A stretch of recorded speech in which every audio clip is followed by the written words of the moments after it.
May I have your attention, please? It's time! Deshaun Watson's season is over, once again leaving the Cleveland Browns without a franchise quarterback. Watson will miss the rest of his second year with Cleveland after sustaining a fracture in his throwing shoulder, an injury that came during his best performance since joining the team following a controversial trade in 2022.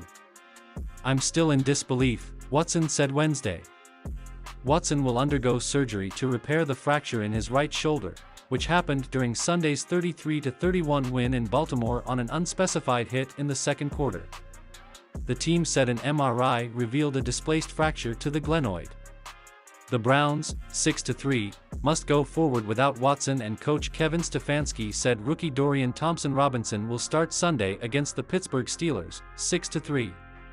It will be the second start for Thompson-Robinson, a fifth-round pick from UCLA who made an emergency start on October 1 against Baltimore when Watson was ruled out just before kickoff with a shoulder strain. Thompson-Robinson had a rough pro debut, throwing 3 interceptions in a 28-3 loss. But now he'll have more time to get ready, and Stefanski is confident Thompson-Robinson will fare better. "I want to give him a week where he knows he's a starter," Stefanski. "He gets a full week of preparation." Stefanski's other option was P.J. Walker, who started 2 games and came off the bench in another for Watson. Walker had 6 turnovers in 3 games, throwing a late interception that led to a loss in Seattle. Watson said he has no idea when the fracture happened, but knew by the end of the first quarter there was a problem. "I kind of recognized something was wrong, but during the midst of the game, I was just pushing through whatever I was feeling," said Watson, who was also in a walking boot. "And then, after the game, and Monday and Tuesday we got testing done, and that's when I found out from the doctors that it was something worse than what we thought it was." Watson paused for several seconds when asked about his emotions at his season being over. "It's very tough," he said. "But I'm going to make sure I keep my head above water and make sure I stay in touch with all the guys and support them as much as I possibly can and attack this rehab process after surgery and make sure that I'm doing whatever I can to be beneficial for the team while not actually being on the field with them and also prepping for the next year." Browns general manager Andrew Berry said the fracture is not related to the strained rotator cuff that Watson sustained earlier this season. "We are very disappointed and devastated for Deshaun, especially given all that he has battled and gone through medically this season," Berry said. "We look at this as an incredible challenge and opportunity for our organization." Berry credited Watson for staying on the field against the Ravens and leading the Browns to the last-second win despite his shoulder injury and a high left ankle sprain. "He really didn't start even really feeling it to the second half of the game, and that he didn't even really raise it until well after the game," Berry said. "It's an incredible display of physical toughness for him to play with that and not even notice it given the severity of the injury."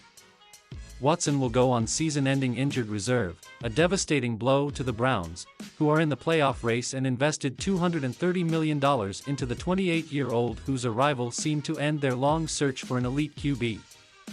Now, Watson will have to work his way back from a shoulder injury with just 3 seasons left on his deal. It's the latest setback for the Browns, who have managed to stay in the playoff hunt despite losing star running back Nick Chubb and Pro Bowl right tackle Jack Conklin to season-ending injuries and playing without Watson for several games.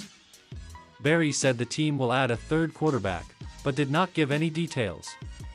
The Browns traded 3 first-round draft picks last year to Houston for Watson, a 3-time Pro Bowler who wound up being suspended for 11 games by the NFL after he was accused of sexual assault and harassment by more than 24 women during massage therapy sessions.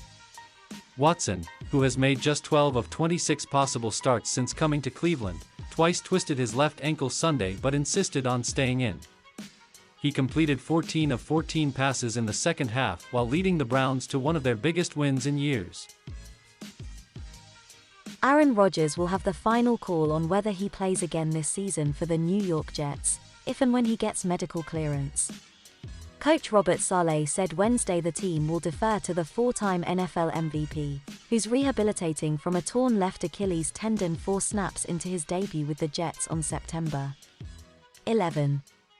"Aaron's a big boy, a grown man, and no one's going to know Aaron's body like Aaron knows his body, Saleh said. And if he feels, after all the doctors clear him, and I'm sure there's a million of them, I have no idea on that stuff, but if Aaron says he wants to play, he's going to play. Rodgers, who turns 40 on December 2, has repeatedly said his goal is to return late this season. NBC's Melissa Stark reported during the telecast of the Jets' 16-12 loss to the Raiders in Las Vegas last Sunday night that his goal is to return to the field by mid-December. While Rodgers has not said whether that could mean the Jets' road game at Miami on December 17, home game against Washington on Christmas Eve, or at Cleveland on December 28. But he has mentioned several times that coming back this season would be contingent on whether the Jets, 4-5, are still in the playoff hunt. If I have a great week this week and next week, that could be accelerated, he said on The Pat McAfee Show on Tuesday. If we're not in it in 3 or 4 weeks, that could take it a different way. But I expect us to be in it and I expect to come back. Whether that's all wishful thinking remains to be seen. The Jets have a tough stretch coming up with AFC East matchups at Buffalo on Sunday and at home against Miami on November 24 in the NFL's first game on the day after Thanksgiving. New York is then at home for consecutive games against Atlanta on December 3 and Houston on December 10. While New York's defense has been playing at a high level, the offense without Rodgers has struggled mightily. Zach Wilson and the Jets enter their game Sunday at Buffalo having not scored a touchdown in their past 36 offensive possessions, a span that encompasses 11 quarters and an overtime period. The Jets held a players-only meeting Tuesday to try to talk through some of the issues facing the team. New York also made one significant move Tuesday by waiving popular backup running back Michael Carter. Saleh said it was more about giving rookie Israel Abanikanda an opportunity to play and not have Carter just sit there and rot on the bench.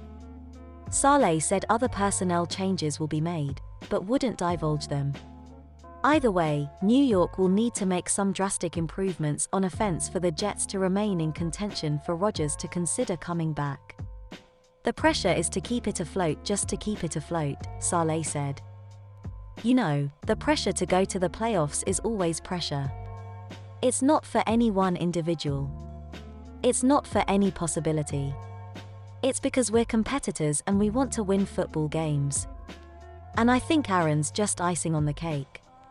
A return this season by Rodgers would be unprecedented in terms of recovery time. A torn Achilles tendon usually takes between 6 and 9 months, but Rodgers reportedly had a speed bridge procedure on September 13 and it's designed to expedite the healing time. Rodgers is rehabilitating in the Los Angeles area, but has been traveling to the Jets' recent games and watching from the sideline while wearing a headset to hear the play calls. He said on The Pat McAfee Show he intends to rejoin the team on a full-time basis as soon as next week. I have an admiration for him, Saleh said. We're very young on the offensive side of the ball and his veteran presence is always welcome. But for him, personally speaking for Aaron, not to speak for him, but just to get himself back in the building, reacclimated around his teammates, re-involved in meetings and then, you know, whenever his clock starts, it starts, if it's able to at all.